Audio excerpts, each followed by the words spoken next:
Central banks are bankrupt. Hi, everyone. Welcome back to Twin Shores Financial bi-weekly market updates. We are here to see what's happening in the traditional and digital markets, and there's a lot this week. I'm Alex Kaminer, your host, with Tim Nihill, our founder and CEO, and Alex Krieger, our digital markets analyst. We'll be talking about today's big topics from the last week, which just include your general update on the traditional and digital markets. And then, of course, we're going to be talking about what everybody is talking about: Silicon Valley Bank, Signature Bank. This has been the largest bank collapse since 2008, maybe even since 1980s. This is something that we are going to go in depth on, and it might mean that this market update will be a little bit longer than your usual market updates. We hope you enjoyed the content, and if you do, please don't forget to like, share, subscribe, and comment any questions you might have down below. Tim, why don't you start us off with the traditional markets? Yeah, fantastic. So, from the market perspective, in terms of what we're seeing, obviously over the past couple of days, we're seeing a lot of green across the board, especially this week. Since over the weekend, the Federal Reserve and U.S. Treasury Department announced how they're going to handle the Silicon Valley situation and the Signature Bank situation. They basically created a special lending program to ensure all depositors and allow people to get their money out of the banks. So that's a positive. The way that traders and the markets are looking at things, because you have to remember your stock market and your bonds are mostly traded by computer algorithms. So they're always looking at headlines, not necessarily you don't necessarily have a person pushing the button behind the scenes. Right now, there's a little bit of a euphoria to it because the message to the markets is the Federal Reserve and the government will bail everybody out. Now, technically, this could be called a bail-in, bailout. We'll get into that later, but the bet is on the Federal Reserve stopping rate hikes. Quantitative tightening is going to stop, and quantitative easing is going to come back to play. Whether or not that happens, we're going to see that, from what we're seeing, it was looking at rate hike, rate hike, rate hike, rate hike. So basically tight, from the central bank policy. But now we're seeing rate hike, no rate hike, no rate hike. It's showing a little some signs that maybe the Federal Reserve went too far with their rate hikes and their quantitative tightening. But that's something that we could debate ad nauseum. So one of those things is probably a temporary spike and a temporary up for a lot of equities. And then, as usual, we have not been in the bond market for a while because we think the bond markets are broken. On top of that, this entire thing, I think, plays out into the message that we've had in terms of commodities. Gold, silver, Bitcoin's a commodity, energy, oil, natural gas, nickel, plutonium, copper, uranium, et cetera, et cetera, et cetera. The whole thesis that we've been talking with people about is really, really starting to play out. We're now noticing more and more of a transition into, I would say, a new era in terms of global economy, local economies, and even nation state economies. So there's definitely some more things to be played out.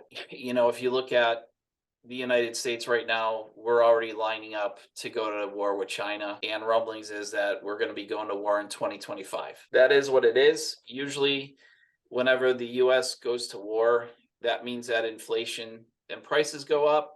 But that's also a good thing for the commodities markets if you're in it, because that means commodities are trading at more of a premium. And then from there, real estate, there's been a lot of interesting things playing out in the real estate markets.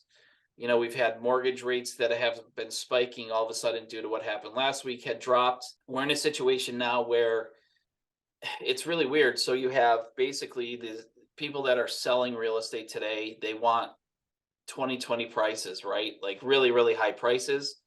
But a lot of the buyers right now, they do not want to pay those prices. So at some point, we think the housing market and especially residential housing market, which is a big deal for retail investors, is going to have to play itself out a little bit. Is there going to be a little bit of a correction there? We definitely think so. The extent of it, not necessarily sure. Not anything like 2008, but I think more realistic pricing and rates have to kind of play out, and there needs to be a balance of what's a fair, reasonable cost for the real estate across the country between buyers and sellers. In summary, stock markets are a little bit up. Commodities, we're huge fans of them and think they're going to be really, really big over the next 5 to 7 years, and that's continuing to play out. And we're just sitting and waiting on the real estate side. You kind of touched upon the bank a little bit because it affected the stocks largely. And we did a little bit in social media, a little bit talking about Silicon Valley Bank, but let's really do a deep dive into that. That was the 16th largest bank in the country, and on Friday, it completely collapsed. There were a lot of startups that had deposits of over $250,000, which, as you know, is the maximum the FDIC insures on a typical basis. So what really caused this bank run? The few things that we know, and I'll get both of your opinions on it in a sec, is they announced a lot of big losses on Thursday and Friday, and they ended up selling securities for a loss. And that caused the stock to fall 60% between Thursday and Friday. Is there anything I'm missing in regards to why this happened? Yeah, I just want clarification real quick, Tim. So all these startups that have over 250, are they getting insured on the bailout through what you've read? So investors are not. Anyone who was an investor with the bank is not getting their money back. But as a business, say Twin Shores held their payroll accounts there.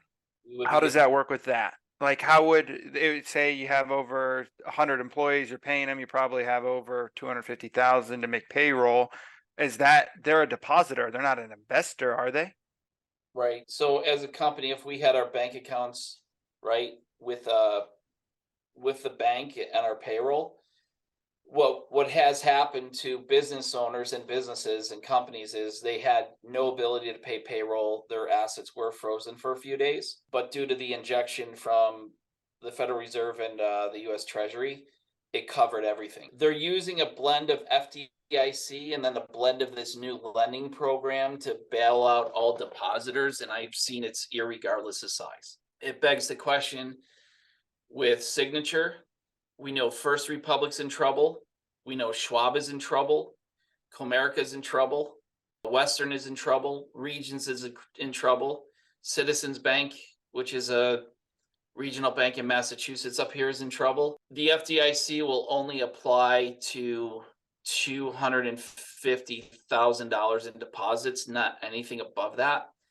And then I saw on Bloomberg this morning, basically they said there's about $10 trillion worth of deposits that are over FDIC insurance levels. Which is not the small people, though. 90% of people have their money are FDIC insured. That's the way to look at it, in a sense.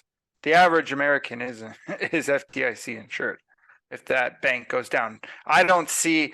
To me, SVB is not. I don't think they're more like you said. I think they're big into tech startups and crypto and everything else. And I think it was just an attack on that to stop money flowing into crypto. Well, I think crypto is the scapegoat. It's an easy out because everyone's petrified of what crypto does, because crypto's innovation. And this is the crux of it. You have a generational problem that's going on in the United States right now, because you have the baby boomers are completely tied to the American system. And then you have the next generation who, quite frankly, the millennials and Gen Zers, they have an entirely new economic system set up. By the time this all plays out, the younger kids and younger people in the world are not going to care. You have a whole huge, massive amount of people that are older, that are retiring, that have taken their entire lives and thrown it onto a system, the banking system, the investment system, and the retirement system and the healthcare system. And those systems are completely bankrupt. And now everybody's livelihoods is at risk, because essentially Americans and retirees are bankrupt. And so is the pension system. And kind of here's the crux of the problem, because I was thinking about it. I said, okay, and I haven't, this is kind of off the top of my head type stuff, right? So, okay, so you're Silicon Valley Bank. The banks get involved in derivative trading, in futures trading, and they do it all through the shadow banking system. So it's all off the book stuff. So what happens if all of a sudden some of your investments, especially if you are on the wrong side of a crypto trade or an equity and bond trade, and now you get a margin call? You have a margin call, which means you have to sell other assets to cover your margin call and free up the cash to pay for it. The problem was because all of a sudden they had a large decline in deposits. They didn't have the cash to cover what I think happened, what may have happened, right? A margin call. Yeah. So then they said, okay, we're going to our bond portfolio and we need to sell our bonds. But here's the problem with the bond system inside of a bank. Typically, if you're an investor and you go out to buy a bond, they have what's called par value, which, let's say the value of the bond is $100. That bond will pay you, let's say it's 2% interest for 20 years or 30 years, whatever you want to do. Let's just do 30 years. So I have a bond, it's paying me 2% interest for 30 years. The issuer of that bond, right? The bank's not necessarily getting that directly from the issuer of the bond. They're buying the bonds in the secondary market. In order to buy a portfolio of bonds in the secondary market, you're saying, okay, I have to pay a premium for that bond. I bought a bond, the value is 100, it's paying 2% over 30 years, but I bought it at, let's say, $110 versus the par value of 100. You've got out of pocket 10% to get 2% for 30 years because you're essentially recouping your extra 10% in 5, and then the next 25 years you're getting 2%, which in a negative rate environment is fine. You're making money. Here's where the problem comes in. What has happened over the past 12 months? Rate hikes. Correct. Rate hikes or higher interest rate means that when new bonds come out, new bonds are issued, instead of at 2, they're at 4 to 5%. So as rates go up, what happens to the value of bonds that are already out in the market? They go down. Right. There's an inverse relationship. So as rates go up, bond prices drop. So here's the problem with that. All of a sudden, you're a bank like Silicon Valley, rates are going up. You're sitting on bonds that are like, 2, 3%, whatever. And all of a sudden the new bonds are at 4 to 5. You get a margin call and you're like, crap, I have to sell my bond portfolio. But here's the problem. The bond prices of the bonds you held have gone down. Instead of getting and holding the bond to maturity, where at the end of the 30 years, you've collected 2, 3% for 30 years, you're getting your $100 back at par. Yeah. Now you're in a situation where you have to sell your bond, and because of in the secondary markets, you have to sell that bond at a price that's either $80 to $85 versus the matured value or the par value of 100, or the 110 you bought it for. Yeah. And then from the accounting perspective and the financial perspective is the way that the banks were booking everything. The value of their bonds are not marked to market. They're marked to par, as if the bonds are going to be held until maturity. Correct. So then not only do you have to sell at a 15 to 20% hit versus the par value of the bond. So there's a hit right there. I just took a 15 to 20% hit. On top of that, that doesn't include the additional hit that I took going into my pocket or depositor's pocket to pay for the premium I paid for the bond. So then your real hit is more like 30 to 35% on your bond portfolio. Yeah. And so, like, if you look at the big 4 banks, JP Morgan, Bank of America, Wells Fargo, Citigroup, I mean, they had $52 billion worth of value wiped off the table. I mean, Schwab, they were talking on Bloomberg about, his personal wealth and net worth took a massive hit. The thing is, and this is what really tweaks me sometimes about people when they start talking about banking. The first question is, have you ever worked inside a bank? No. So then you don't really know what's happening there. And then as the FDIC committee talked about in their meeting in November, they said, we know we're in trouble. Yep. It's all on YouTube. It's on their videos. It's on their website. Institutional investors know because they have the qualifications, the people, and the lawyers to do the research. They know that FDIC insurance actually does not exist. So back to the point where, okay, the average American has money, they're covered by FDIC. That's not the case. The amount of money in FDIC insurance pool covers 1.3% of all Americans' deposits, including the 90%. There's no money there. And now we have an issue where people, they have to go out on the news media channels and say, hey, everything's fine. But I think we're all starting to look at this thing and be like, feels like something bigger is coming. It doesn't matter if they talk about bailouts or bail-ins. At the end of the day, Main Street is paying for it. Your kids, Oh, your and my kids are going to be paying for it. kids are probably going to leave.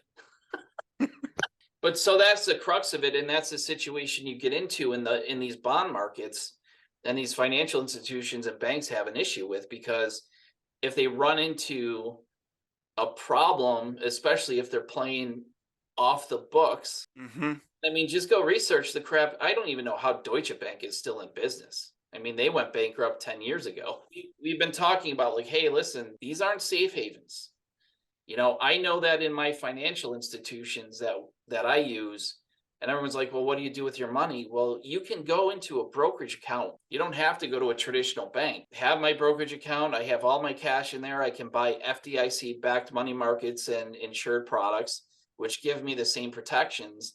And at the same time, I know that what's on the books with my financial institution is on the books because of the requirements they have. It's one of those things that the only way I can lose money in my brokerage account is if I make my own error in my brokerage account. It's not if someone has taken my money and gone elsewhere with it. Now, it does happen in security lending, but like Dodd-Frank, you know, everyone that gives their money to a bank is an unsecured creditor. Camner, do you remember how many stocks were halted? How many bank stocks did they halt trading with yesterday? Well, there was a lot over the last 3 market days. So last Thursday, Friday, yesterday, and even today, there are still some that are continuing to be halted and resumed. But here's a short list of ones that have been halted in the last few days: Western Alliance, PacWest, First Republic Bank, Zion's Bank, Bancorp, Ocean First, Customers Bancorp, East West Bancorp, Metropolitan Bank Holding Corporation, First Horizon Corporation, Regions Financial Corporation, Key Corp Common Stock, Bank of Hawaii, and then of course you have Signature Bank, Silicon Valley Bank's parent corporation also had stocks halted on the New York Stock Exchange. That was because all of the banks, they're all down every single day. Today is a little different. We've seen a little bit of them going up, but overall, Thursday, Friday, yesterday, Monday, they were all continuing to go down, and it looked very scary for the banking industry in the United States and around the world. This Silicon Valley Bank didn't just affect Americas, it affected the global economy as we know it. Right. And I think it goes back to, and this is a market issue, right?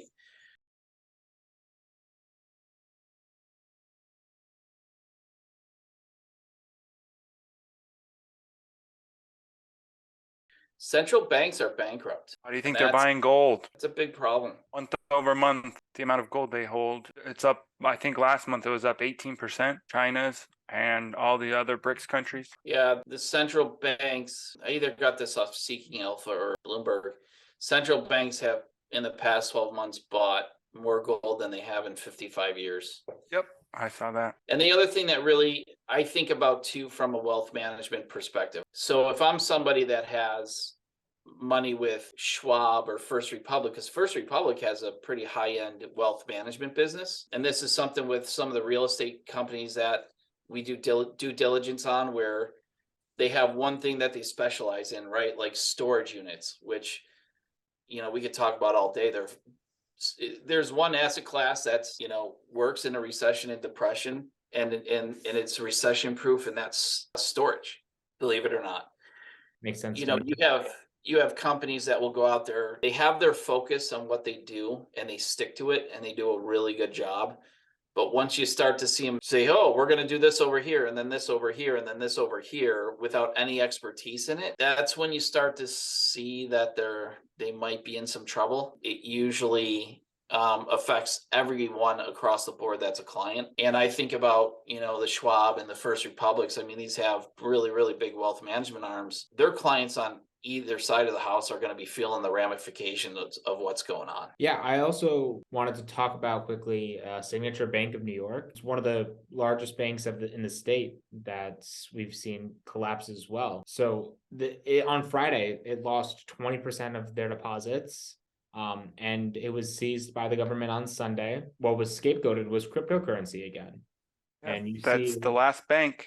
That was the last big bank that they used, Signature, Silvergate, and Silicon Valley. While they say it had a lot to do with crypto, it really didn't. It was just they failed to continue to provide reliable and consistent data to their depositors.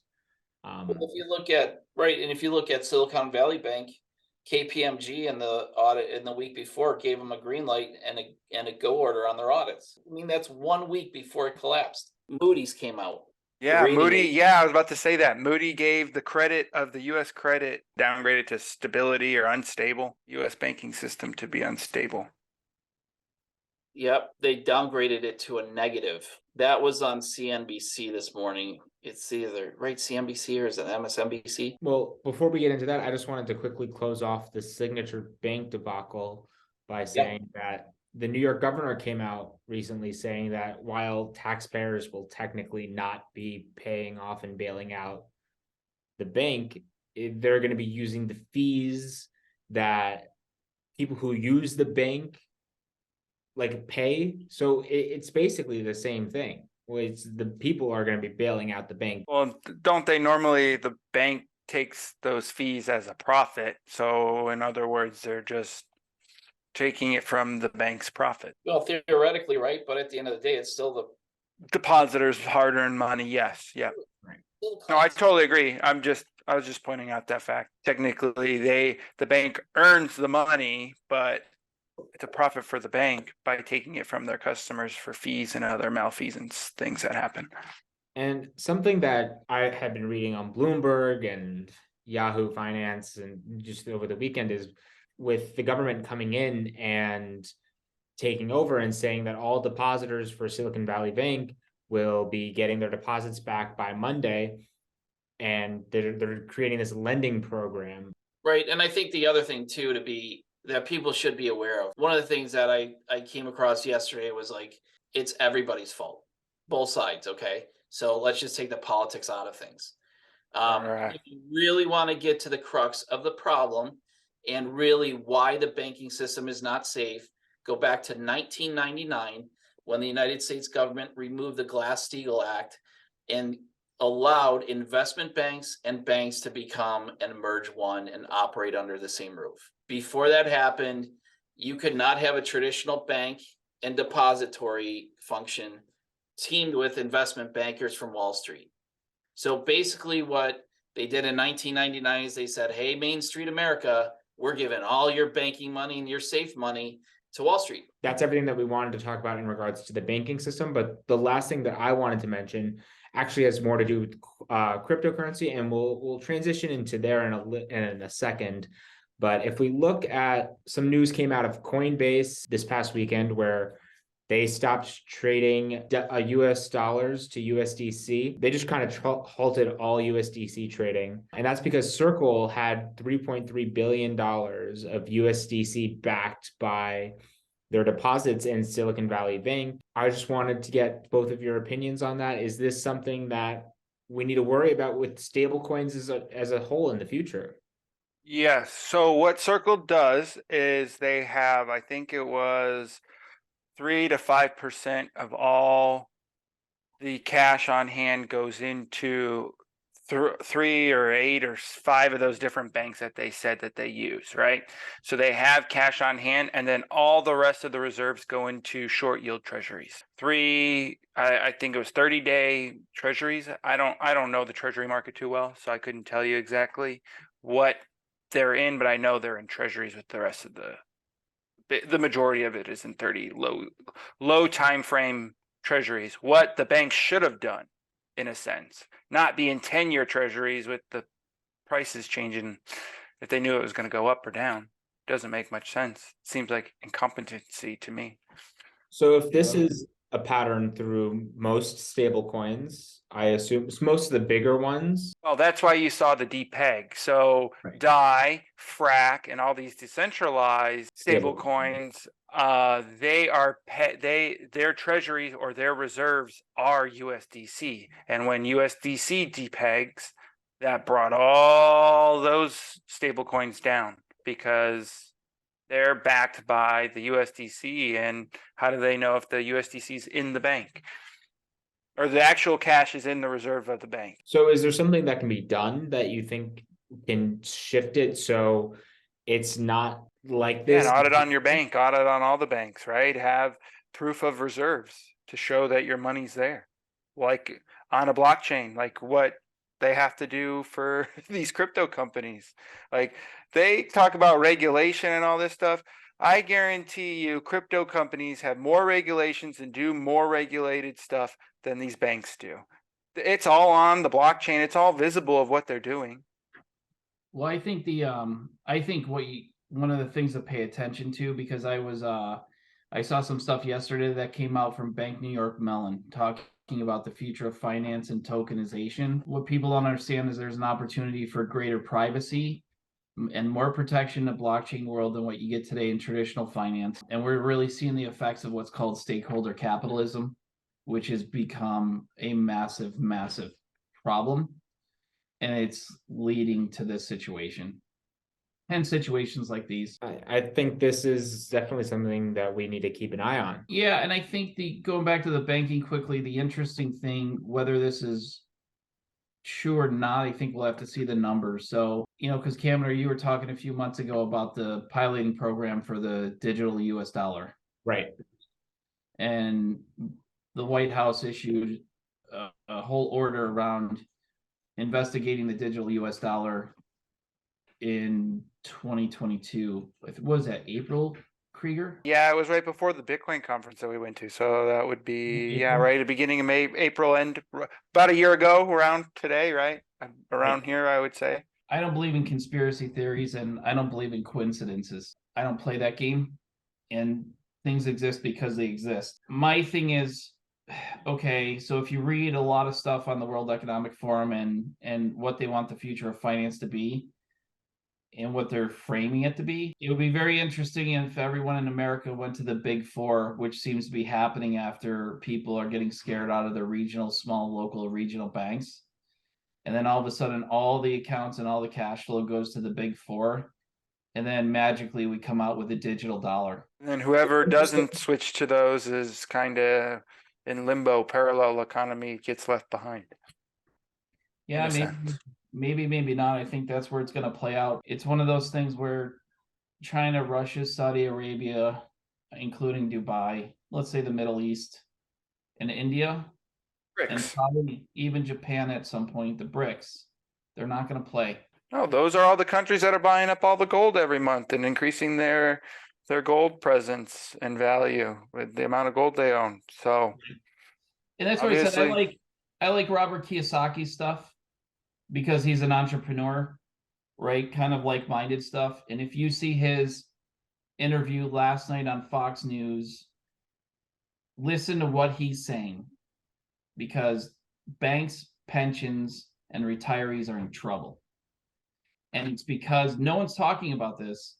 It isn't crypto. Crypto's the easy scapegoat because blame the future, but you have a bond market problem. And bonds are big holdings of banks, they're big holdings of pensions, and they're big holdings of 401ks, and they're big holdings of retirees. There's a massive, massive bond crisis that nobody's talking about right now. And I don't, like we talk about, we're not really in the scare tactics and stuff, but right. I haven't seen. This is not to fear, but to educate. We're seeing a lot of really, really bad numbers behind the scenes. It just so happens that what we need to share happens to be some scary stuff. But we're investors, which means there's tremendous opportunity from it. So, Alex, leaning away from banking as a whole, what's going on in the crypto and the digital asset markets? We are seeing still a liquidity crunch. There is no cap, no one really willing to sell at those low prices on the last dump last week before this whole banking debacle.